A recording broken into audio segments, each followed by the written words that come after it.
Question 10a. A lift is pulled upwards by means of a cable as shown in the diagram on the right. I don't think I've even done the diagram. Okay, here's the diagram. Here's a lift. There's a cable. There we are. Okay, a person of mass 80 kilograms is standing in the lift. The mass of the lift is 420 kilograms.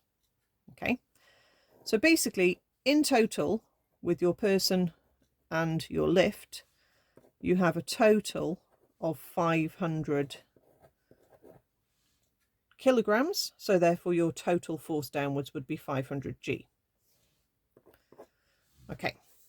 The diagram here shows a sketch of the velocity time graph for the journey of the lift for a period of t seconds.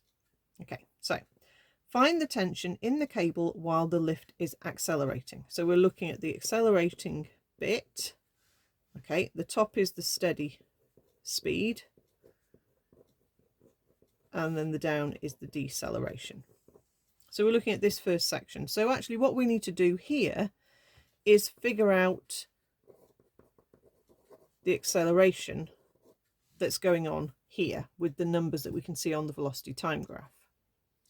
So acceleration, we can use v equals u plus at, or you can rearrange it to get acceleration is v minus u all over t.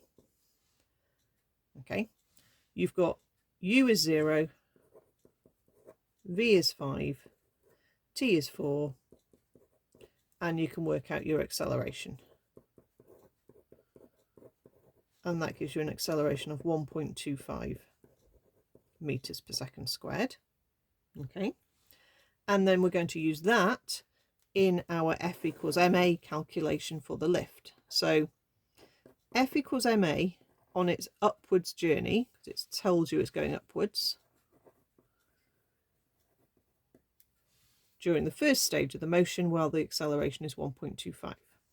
Okay, so when we do F, it's the same as doing the connected particles pulley question. The force in the direction it's going, which is T, minus the force which is trying to slow it down, which is here 500 G. And then that will equal the mass, which is 500, no G on this side of the formula, times acceleration, which we know is 1.25. And then all we have to do is then work that out, hop the 500 G across, and we're going to work out that calculation. So 500 times 1.25, add 500 times 9.8, and we get tension is 5,525 newtons. So just a little bit unusual that we're finding the acceleration from a velocity time graph in order to then have the acceleration to use in the lift question. Okay, but that's okay. There's probably not that many issues maybe with lift questions. You do have to make sure you take into account which way it's going. So if it was moving downwards, you'd have 500 G minus T on your left-hand side. If it was decelerating, you would need to use a negative acceleration number.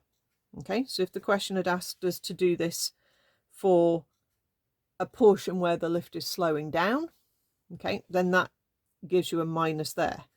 If, say, you're decelerating and moving downwards at the same time, you need to get both halves of the equation correct to get your marks. So just be very careful what the question says.